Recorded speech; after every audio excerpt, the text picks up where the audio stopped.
Okay, we have like no intro to the podcast yet. Okay. Because this is only our second time doing it. Okay. Good. But yeah. What's our topic today again?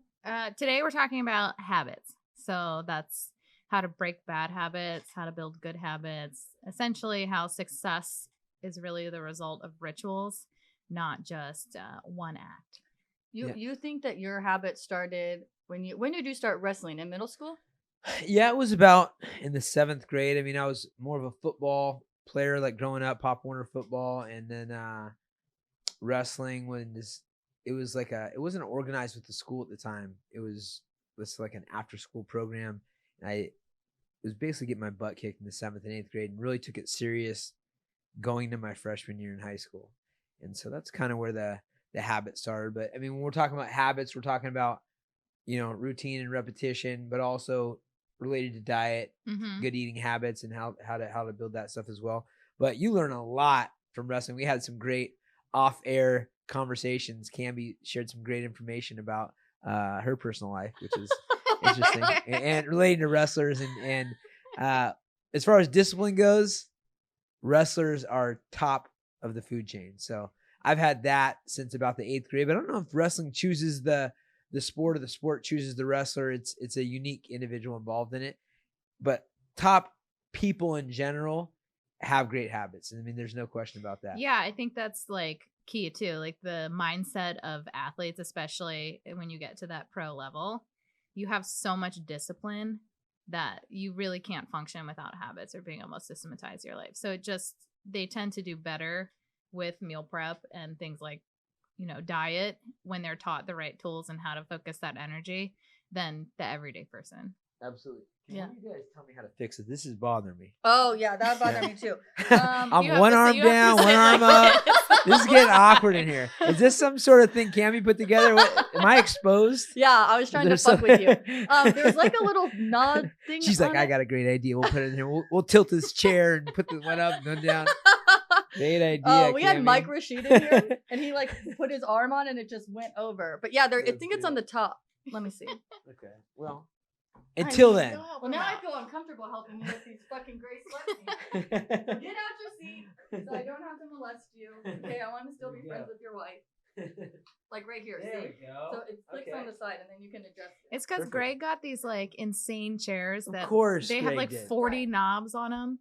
He's like, you can adjust this, you can adjust that. I'm like, I just want to sit down for 8 hours and not like have cramp. For those that don't know Greg is the guy that will go the extra mile on the seats in here. Oh, he's the boss. Well, we had like a whole chair people gate. listening. We had like a whole chair gate in the office for like years. We couldn't figure out which chairs to get.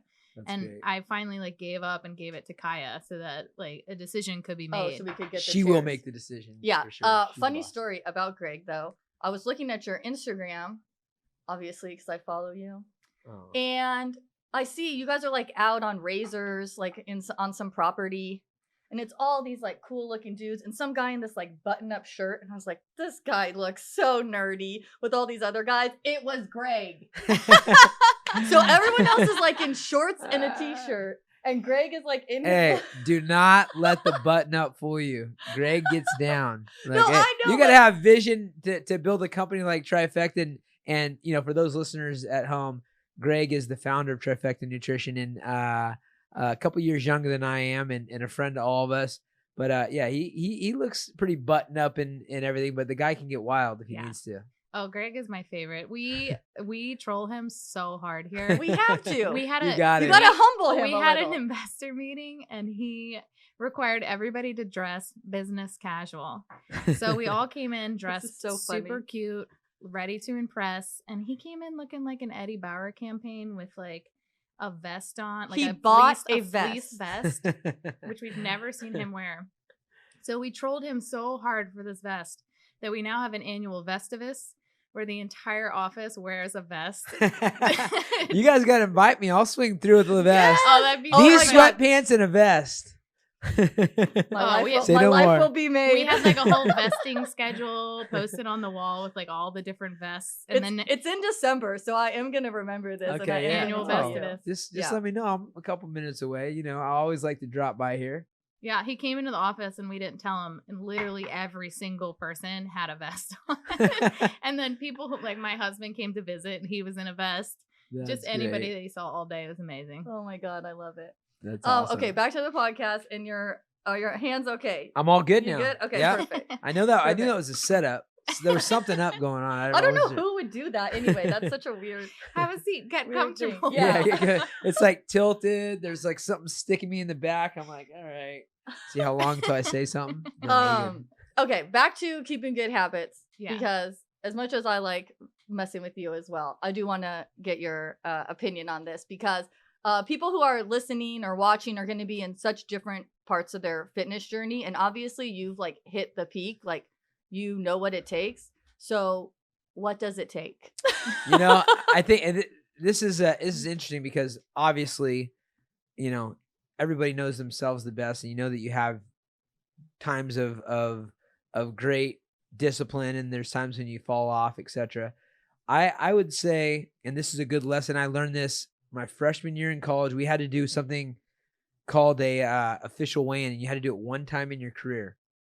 So what had happened in wrestling, in NCAA wrestling, it become this terrible thing where guys were cutting so much weight that there was like in 1 year 7 guys died from cutting weight. They were just doing it super unhealthy, and so they changed all the rules and made all these regulations. And in my first year in college in 1999 at UC Davis was a new regulation where you had to do an official weigh-in on your scratch weight. For me, it was 133 pounds, and you had to be completely hydrated. So, that in itself is like, you're never going to be completely hydrated wrestling on your weight. It's like a big weight cut. You're cutting mostly water. Mm-hmm. You've got like no body fat. They would do a body fat test to make sure you had enough body fat to be at the weight. Then they would do a urine test to make sure you're hydrated.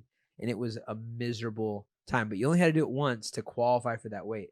So I'm a freshman in college, and I'm wrestling 133 pounds. I'm probably about 148, like 4% body fat. I'm like 21 years old or 20 years old. And so they come in and they teach us how to cheat the system. Like you drink something that makes you have to go pee. Then once you a diuretic, then, either a coffee with some caffeine or a little bit of alcohol, get up in the morning after you've cut all this weight, drink a diuretic. You have no salt in you anyway, so you're already flushing out fluids. You hold your pee in your bladder, and then you go run and lose all the weight, but your bladder doesn't get diluted. Then you go pee hydrated, make your weight, and then you can eat up. And you have to do it one time. So meantime, I'm also, getting involved with the school. Our team was passing out candy at the football game for like the crowd. And I've gone through this thing. I've been basically starving myself for a couple of days because this is like a really hard weight cut. And then I'm, not hardly drinking anything. And then I'm at the football game throwing out like buckets of candy. So I'm like sitting here. I haven't eaten in a couple of days, and there's like buckets of candy, and we're like throwing it out to the crowd and this and that. And I'm like looking at it. I'm like, don't fucking do it. Don't do it. Actually, I have one piece of candy, and I literally poisoned myself. I like couldn't stop eating, and I had just one after the next. So I hadn't had anything to eat today.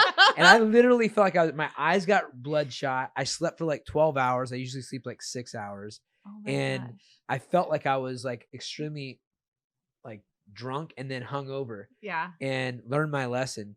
And I think that lesson that I can take to the general public is, first and foremost, binging is not a good idea. If you like something, you can minimize it, but still have some. And this is when it comes to diet, especially. But you can't cut out all the things that you want because you're gonna like crash and be like, want to just go all in. Like, I'm just gonna eat lettuce and egg whites for however long. And you have these needs and desires to that your body wants and your habits. You got to ease into a really healthy diet, and so you have to have some of that stuff that you don't want. I mean, I learned the hard way. I'm almost like had a sugar-induced coma. But, I think the message there is, don't go extreme on stuff, guys. Find stuff that you like. Find the healthiest version of it. There's a difference between a hamburger that's fresh meat with great beef from a good place that you cook yourself versus a stack of, hamburger meat that's been piled in the freezer and been sitting there for a year, and you like take it out and peel off the paper and like cook it. I mean, there's quality of food. So I would say first and foremost, find the best quality of things that you like. That means the least amount of additives and ingredients. Secondly, find out the things that you want, like, say you love ice cream, and just minimize it. Don't go without completely. Just have a little bit less, and maybe you can fully cut it out.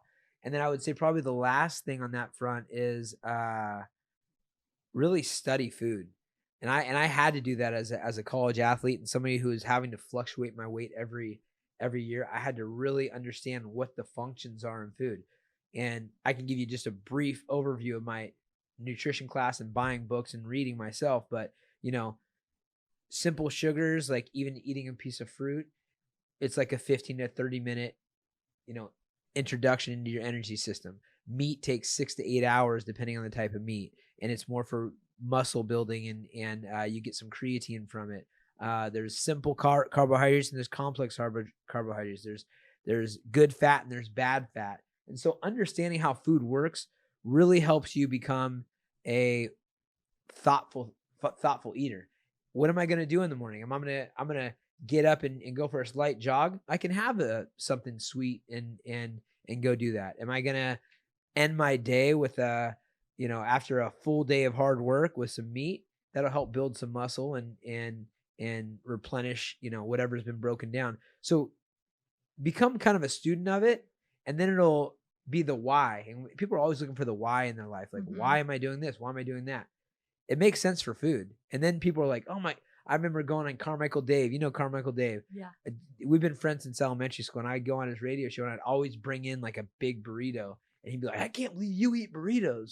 You eat burritos? And I'm like, yeah. And what do you mean? He's like, why would you eat, like it's an unhealthy thing. I'm like, this is healthy. There's beans and rice. There are 2 complementary proteins, and there's lean chicken in there, and there's some sodium, and he thinks it's a burrito. It sounds bad, but for me, it was like, this was great. I did not know that you guys grew up together. Oh, That is wild to me. You know that Carmichael Dave sent me a birthday present. Was it appropriate? Yeah, it was appropriate. Okay, I'm about good. to show you. Dave showed me a picture of a girl, his high school, a picture that he had in his old thing. He was cleaning out his garage. He showed me a picture of a girl from high school that was, kind of risque. And I'm like, bro, that's illegal. You can't be looking at that. She's 16 in this picture. And he's like, wait, I was 16 when I took that picture. So this is what he sent me. Oh my gosh, Dave. I know, it's terrible. And chips as well. A pack of cigarettes too? No cigarettes. But yeah, nacho cheese. Oh God, he's the one that sent he's the one that sent me that, because truthfully, what has happened during quarantine, we FaceTime almost every night. And I know this is weird because he's a married man, but he's become like my best friend, and I'm always eating nachos. And I mean, I talk with his wife too, like it's nothing weird, but so that arrived at my doorstep, and I was complaining because everyone for their Super Bowl parties, like, sold out of everything that I eat on a normal basis. And so nacho cheese was barren. Yeah, and I couldn't find any chips. And I was pissed. So Carmichael Dave to the rescue. Yep, that's exactly what happened. Yeah, we were actually talking a lot about this yesterday, this mentality of all or nothing, and how people have this idea with food that you have to essentially just overhaul your entire life to be successful. And to go back to the habits, this is where I think they become so crucial, because a habit is essentially something that you repeatedly do. So instead of focusing on trying to change all of these different things, it's learning how to really build or systematize your life in a way that you can continually be successful without having to put as much effort into it. So then you can figure out how to eat a burrito or how to have nachos, right? Yeah. We were talking about, including even unhealthy foods, and how if you can really just systematize everything in your life and figure out how to remove the things that are holding you back and make way for the things that are helping you to be successful, that's really like getting that 1% better day after day after day. And then that's really what's going to get you to your goals. So I would love to hear a little bit, Urijah, because I know you're not just an athlete, right? You're an entrepreneur, you're a dad, you have so much going on in your life. So how do you build your life so that you can still maintain those habits after all of these years? You know, obviously building a routine, like you said, it's the same things over and over again. And of course you change it up. And I've been a guy that is pretty spontaneous, so I can get up and go, but I can find something that's pretty healthy in a gas station, you know, if you understand the way food works. So Whoa, that's a great idea. I want to do that. yeah, we should do that. We should do like That's- a field trip and be like, okay, let's put something healthy together. And Yeah. Seriously, I would Yeah. really be fascinated by that because you think at the gas station, you're not going to find anything that's remotely healthy. Or the airport too. That's Yeah, another good airport. one. Yeah. Yeah, I mean anywhere really. I would either, and because I have the wrestling background and I'm comfortable being hungry at times, I would rather, if there's no option, then I would rather just not eat and wait than eat some really crappy stuff. But I feel like there's always some sort of option if as long as you understand how food works, right? So What about like going out to eat though? I You mean, still try and find the healthy option, or are you ever like, hey, today I don't have to do this? well, healthy option is so individual depending on your input and output. Like here's two things I want you guys to think about, and this is like just maybe it's something you've already thought about, maybe it's new to people, but here's healthy and here's weight. It's way different. Healthy is, am I getting foods that are nutritious? Am I eating food that I can utilize in my daily life? Is it going to help me live longer or healthier while I'm alive? And then there's weight. Weight is very, very, very simple. It's, have I burned more calories than I've taken in? Mm-hmm. And that's the two things. Here's health, here's weight. And they're two separate things. I know a lot of very unhealthy skinny folks, and I know Mhm. a lot of very healthy hefty folks. And it's a mind it's a mind fuck sometimes, because you're looking at someone like, is that person healthy? I'm like, my mom's healthy. She's a bigger woman, but when she turned 60, 62, she hadn't run at all, and she decided to run a half marathon, put herself through it, like went through the process. She is like, she can't lose the weight. You know, Lisa Gonzalez, you know, we've talked about her before, and she's another childhood friend. But she was like, you know, wanting to get in and lose some weight and this and that. And I told her, Lisa, she's like, well, I work out all the time and I do this. And I saw her on the treadmill. She's running faster than one of my guys in the UFC on the treadmill. And I'm like, Lisa, you're healthy. You're like as healthy again. I know. It's like everything I do, I stay the same. And it's like, that's because that's how you're supposed to be. And, Totally. and you own it and you live up to it. So I would say for people, for me, living like creating a routine has been about like creating a taste and a craving that is healthy. And that came from my parents, but you can tweak that and you can decide to do it yourself. And it may take a little time to get like those healthy cravings and healthy stuff. You have to, sometimes, you know, it takes longer to prepare something that's good versus just going to get something fast. But for me, it's been back to understanding the difference between health and weight, and not being afraid to be a little heavier sometimes. Cause I've been, you know, my weights fluctuate from 166 to 135. And I feel a lot better when I'm closer to like 160 than I do to 135. But I bet you probably still look pretty similar, don't you? I do. Yeah, I do. My body's the same way. And I'm one of those unhealthy, skinny people. But my body cannot put on weight like that. It just won't do it. It's just my body type, you know? Yeah. So people look at these different body types and they think, oh, that's what I want to emulate. But I love that you're saying that, because we really should just be focusing on like, are we healthy, instead of letting it on the scale. And truthfully, I put on like 10 pounds just from working out. Yeah. So I weigh more, but I look better naked. Yeah. So score. Yeah, Prove it. Yeah, I mean, you and your gray sweatpants, you need to stop it.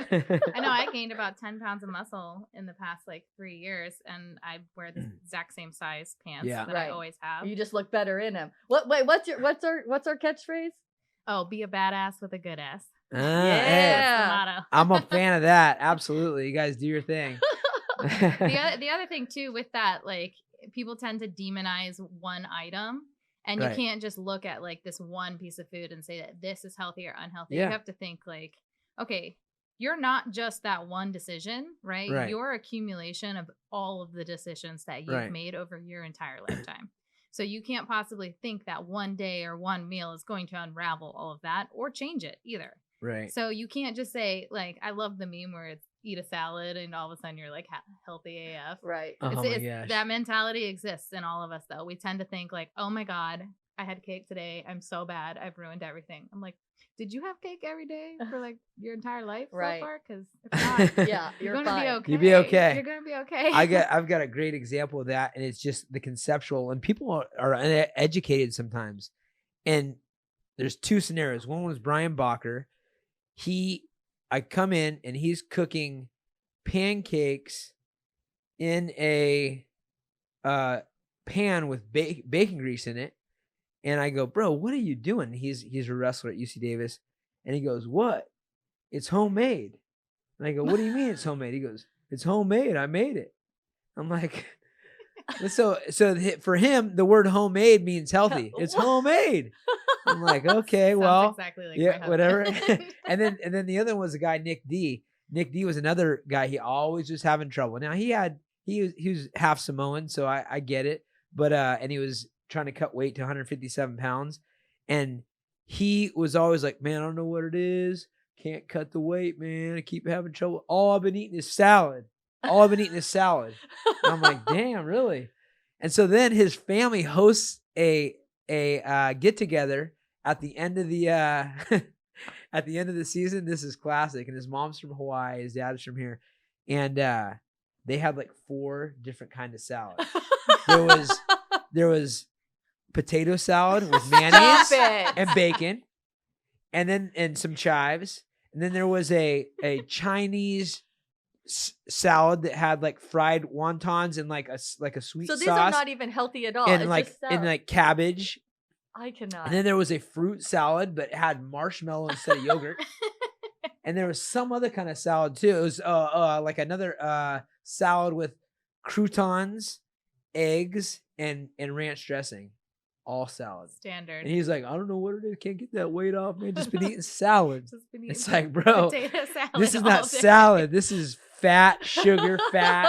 There's a little bit of fiber in there, but you're probably stopped up on this diet, to be honest. So. Are a lot of people like that with yes. wrestling? Uneducated? They just don't know. Yes. Yeah. That's so crazy to me.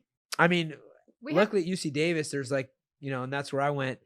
You can take a basic nutrition class. If you pay attention, you can learn some of that stuff. But still, like, unless you really decide to investigate a little bit and understand a little bit, there's just misconceptions. Plus, homemade. Everyone's body's different too, you know? So what's going to work for you? Fried pancake and bacon grease. It's homemade. Well, I mean, like, look at the world that we live in. Marshmallow fruit salad. It's homemade.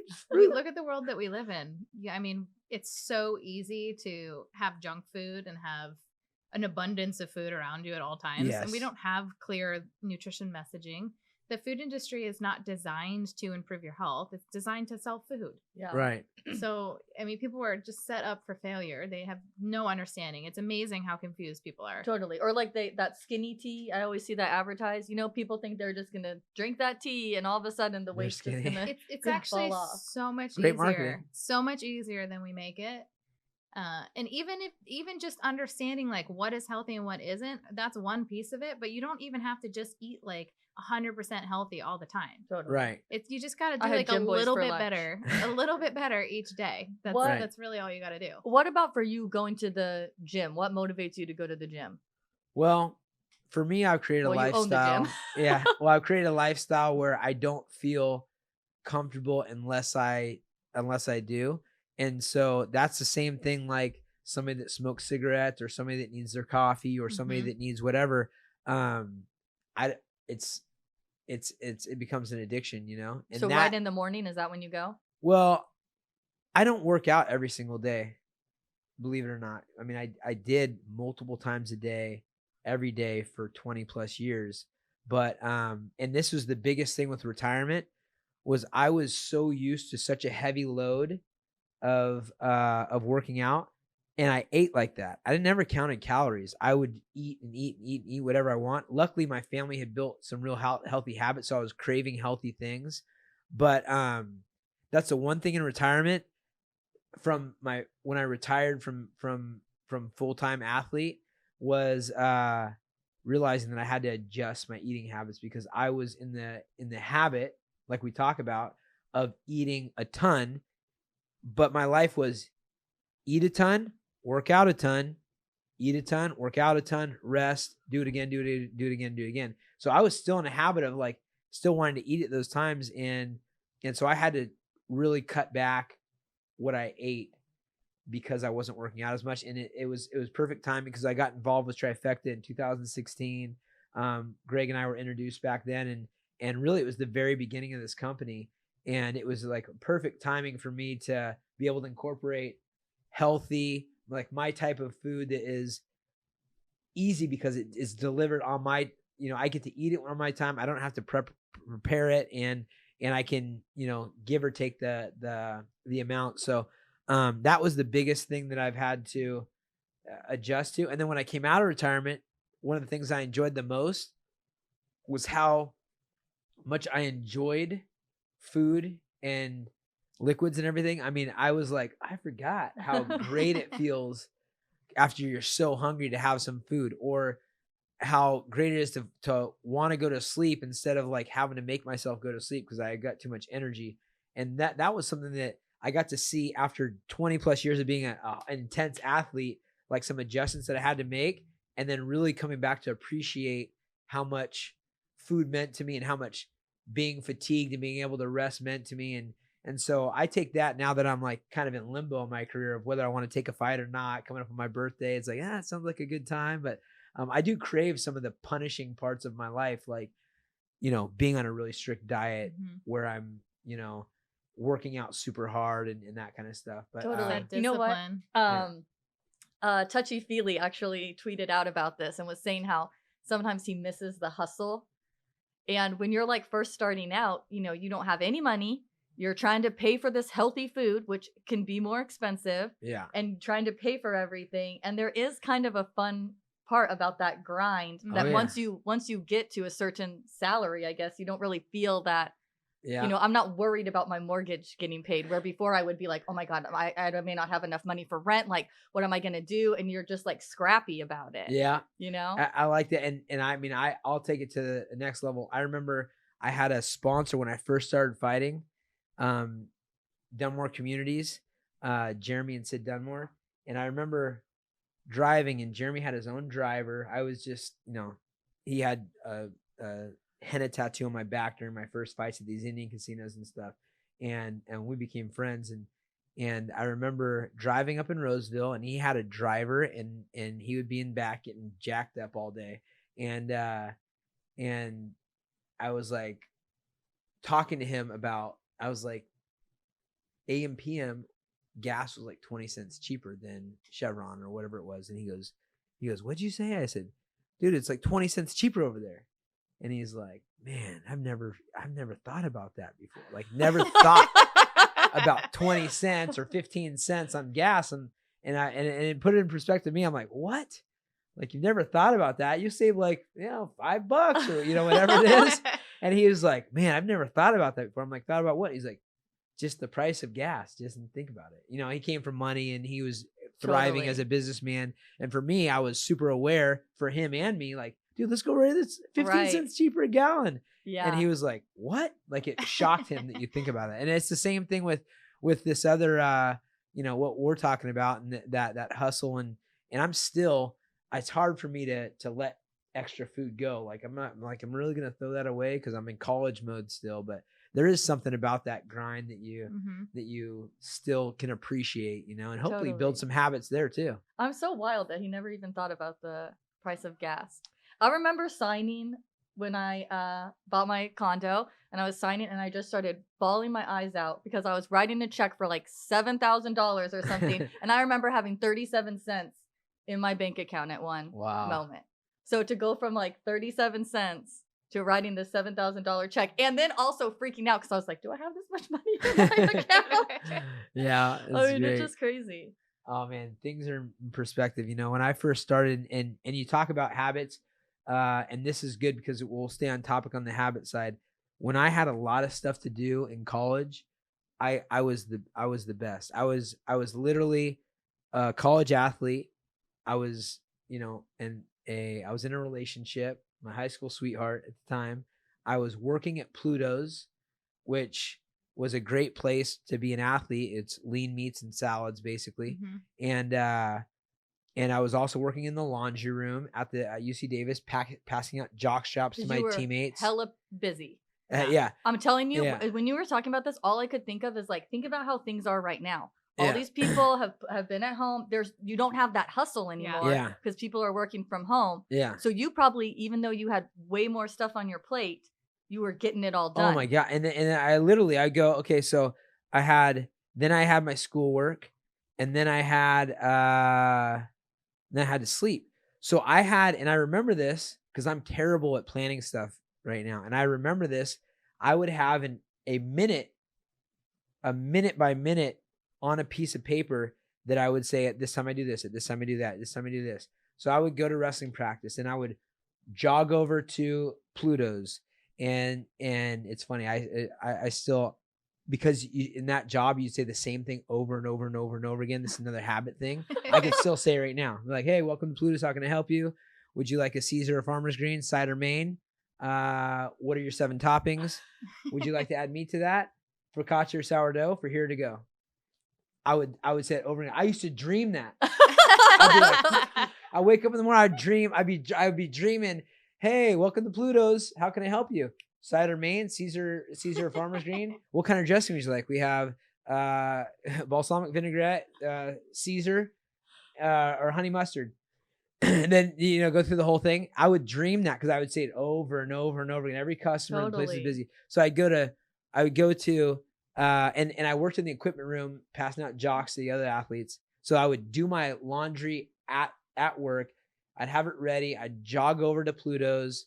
I'd work there. Then I'd go home, and then I'd go to the library, and I'd pass out in the library, and I'd do it all the same. And then spring would come around, and I'd be out drinking and everything else. And I'm like, couldn't get my homework done. Yeah. And like, it's you just had like too much time. Too much time on your hand. Yeah. I no longer have like Absolutely. a minute by minute, like, okay, here's 30 minutes for this. I have 15 minutes to get here. I better hustle if I get there. I'm going to run there. It was like, there's something to be said. And now, as far as habits go, I fill my day. And I know, because, Greg and I have been trying to get back on our podcast, and it's like, he's the same way, I'm the same way. And it's like, that time is super valuable. So those habits and creating, the right eating habits or the right work habits, it's first about a decision. It's about a decision, then accountability. Sometimes it's great to have, I had a wrestling team to help me with accountability on that front. I had a girlfriend who is keep me accountable on some of the other stuff. You need accountability partners sometimes when you're having trouble with making a regimen. Yeah, I have friends like that too. And I sometimes I call them in the morning when my alarm goes off to be like, I'm up and I'm heading to the gym, because I need them to know, because they super motivate me. Also, because you are not a planner, I do need to remind you, Sunday is Valentine's Day. Oh, crap. Do you have something planned? Yeah. Oh my gosh, I cannot with you. Yeah. Well, I mean, your wife also with her habits as well. I mean, you see her and it's like, you had a baby? Yeah. Oh, I'm sorry, you had 2 babies? Yeah. I mean, I saw her modeling pictures. Yeah. And it's just incredible. She literally, and Jaslyn is actually really, really, she needs the structure. She does so much better with structure, which is hard for me because I'm like all over the place. I mean, I can drive her crazy because I'm like, well, let's go, let's do this, let's do that. And she's like, she needs it planned and structure. And that portion is just the genetics.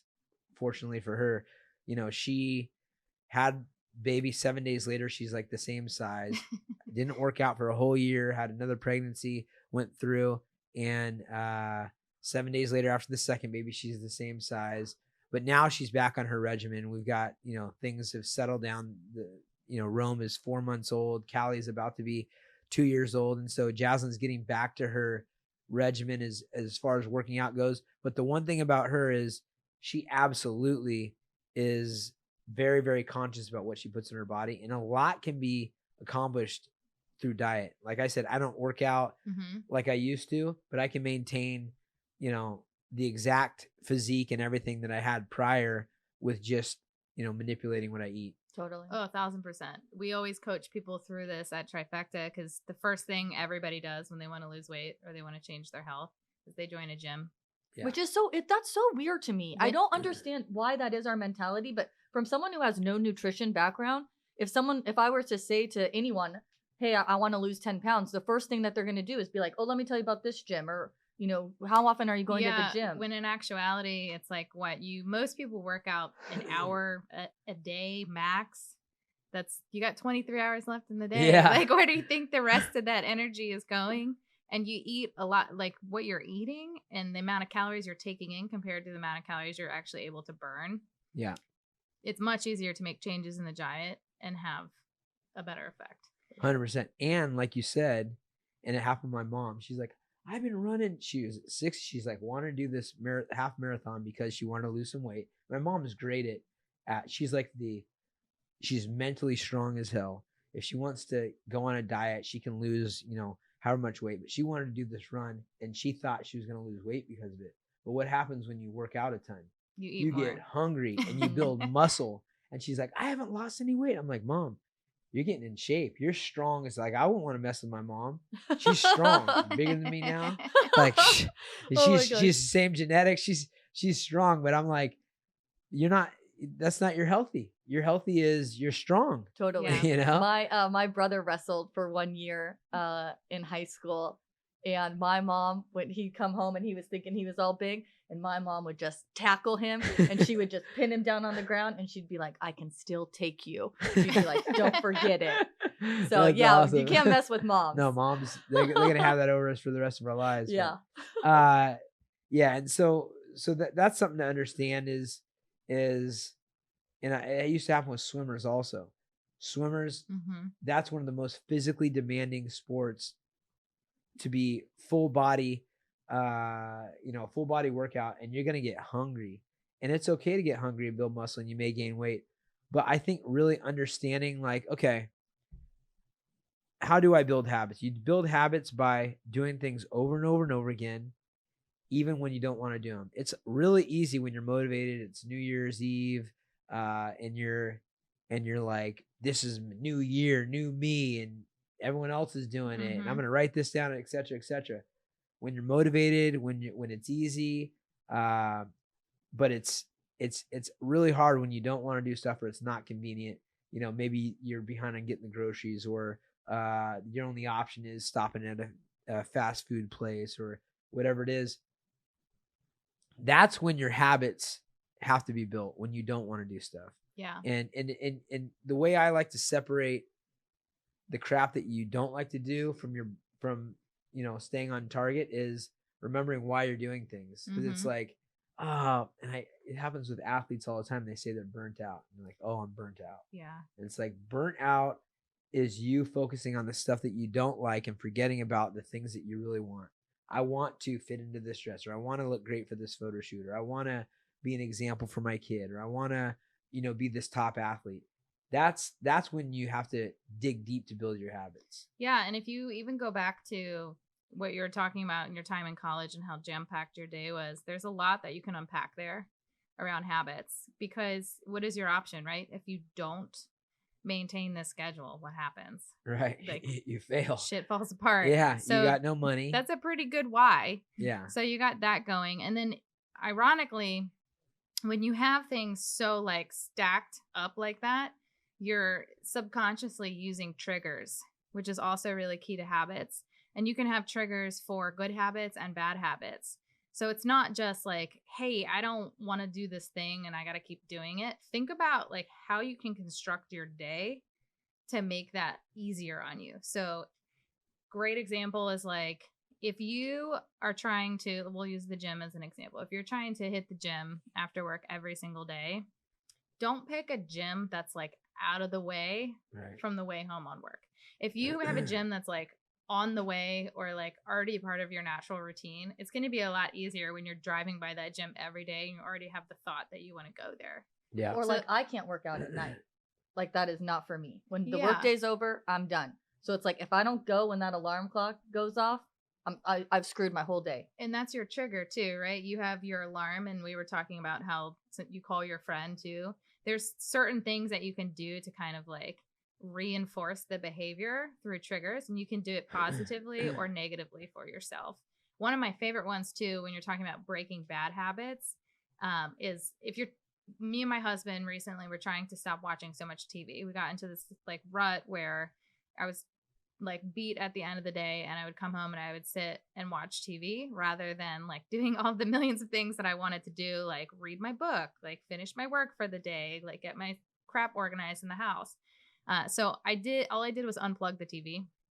And then every day when I came home, I had to consciously like plug in the TV. Oh. And it taught me to stop and think, what am I doing? Like, why am I doing this? You don't have to do this. Will unplugging my TV help me to not have a glass of wine with my neighbor every night as well? So you got one that's like an environment thing, right? So they got some social support in there. You maybe need to work out. And then just not having wine on hand. But Yeah, that's true. I think you might need true. to. You might need to figure out your other thing. Like maybe cut off the cork of the wine. Like, oh, I have to go get the. There you go. Get something else. You hide the wine. Yeah, I like it. Avoid your neighbor. Yeah. Oh, she would hate that. No, But yeah, I love that you did something like that, because it's like your subconscious. You got to go plug the TV in. Yeah, it makes building habits so much easier when you can construct your life in a way to support it. And yeah, for those of you listening on YouTube, we have a lot of good resources linked below on how to actually build habits, break bad habits, that teach you how to not just create goals, but to construct your life in a way so that you're actually supporting these routines and systems. Because once you get them in place and the triggers just become a part of your life, and then this is just the way that you've structured your day, and you go through that period of uncomfortable, but once you get there, it just becomes part of who you are and what you do.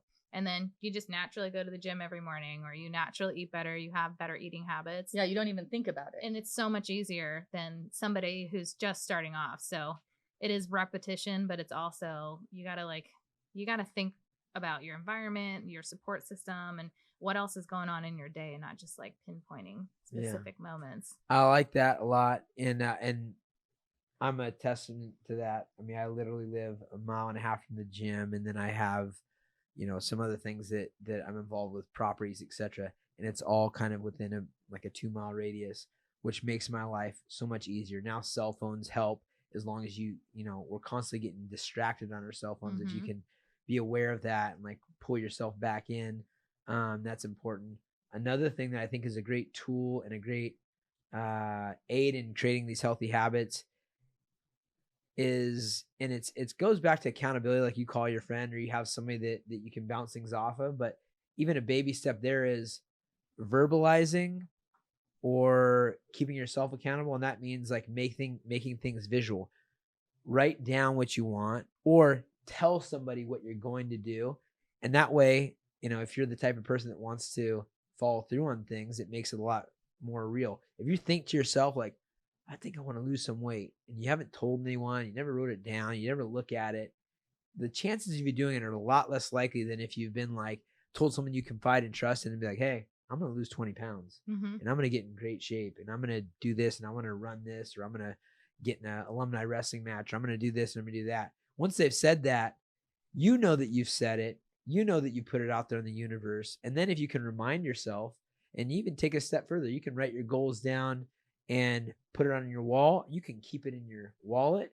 You can, I see people tattoo stuff on their bodies. Sometimes. It has That's to a big be one. real friends though, holding you accountable. Yeah. Because I call them my gym boys, but they really, if I don't call them, or if they find out I didn't go to the gym, they're like disappointed in me and for me, which is, I kind of need that. Like I need someone who's like tough love. Yeah, exactly. Like you're kind of being a POS right now. That's also why one of the first things I always recommend to people if they're trying to make any sort of dietary change is to track their food intake.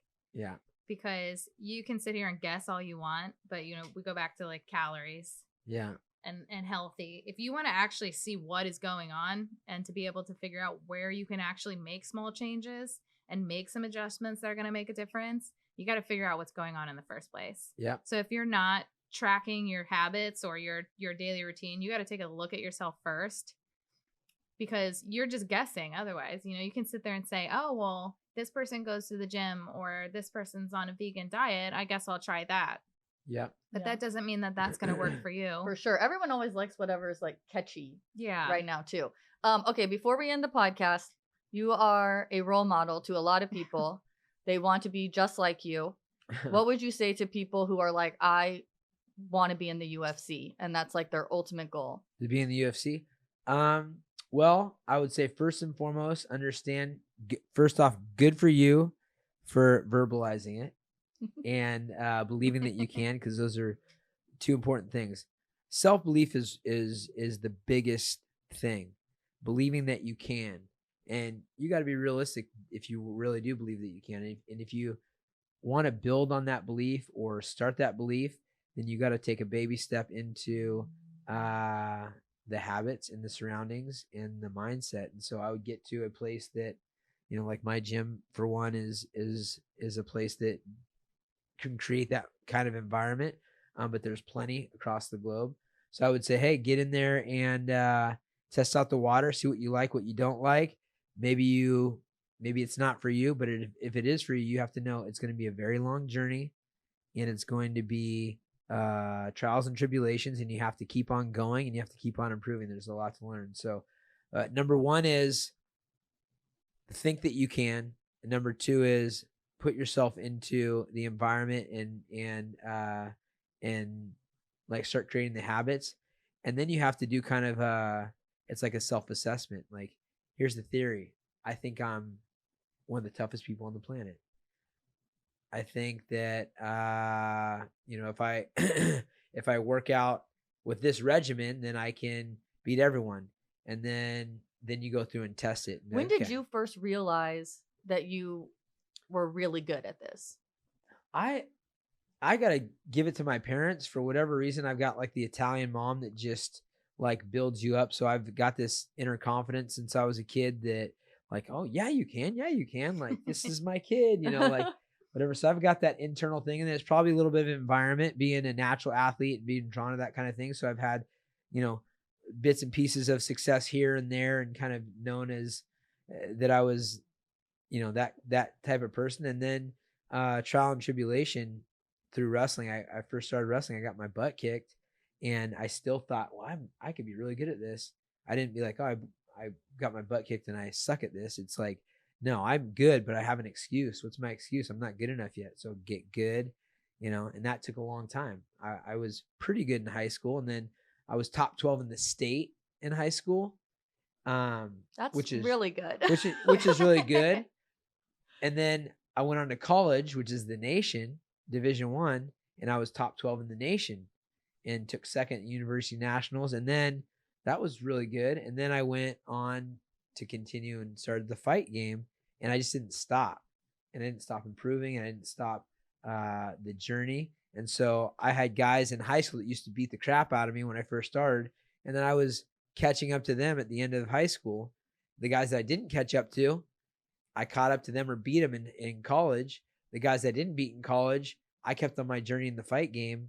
And it was just self-belief, theory, testing, and continuing to keep the self-belief, but make the adjustments. And there's probably a ton of dudes who like have beer with their buddies that are like, yeah, back when I was in college, Urijah Faber beat me. Like, they're like watching you on TV, you know, and that's like their little claim to fame. Like, I fought Urijah and he won. Like, that's so funny. Yeah, it is a weird world, and it puts things in perspective, because, you know, people draw motivation from a lot of things, and that's what I always try to emulate. Like, people come into the gym.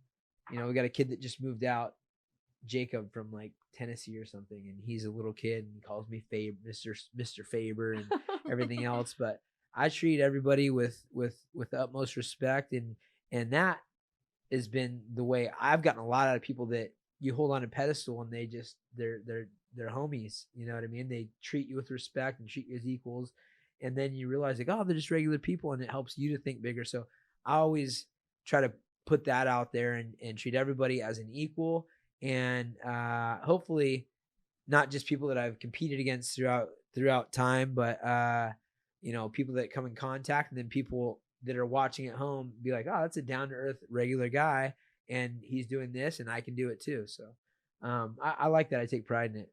Okay, before we wrap up the podcast, last question. What is your spirit animal? Oh, I was going to ask my the spirit same animal thing. I was a toss-up between that or what is your personal motto. So let's do both. Let's do both. We need to know spirit my animal personal motto. and personal motto. My spirit animal, I posted on Instagram maybe 3 years ago. My spirit animal. It's a big fat guy in a Speedo on a surfboard in Hawaii.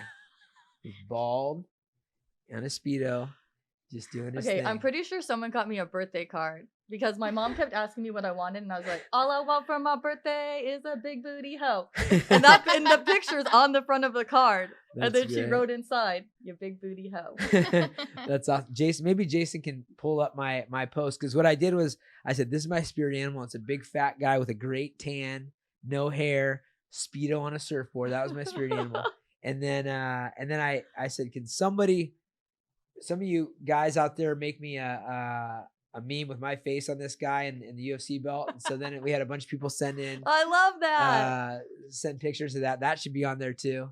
And then my personal motto, I have my own motto for my team, and it's, I kind of like to live somewhat by it. It's think big, work hard, stay positive, and enjoy the journey.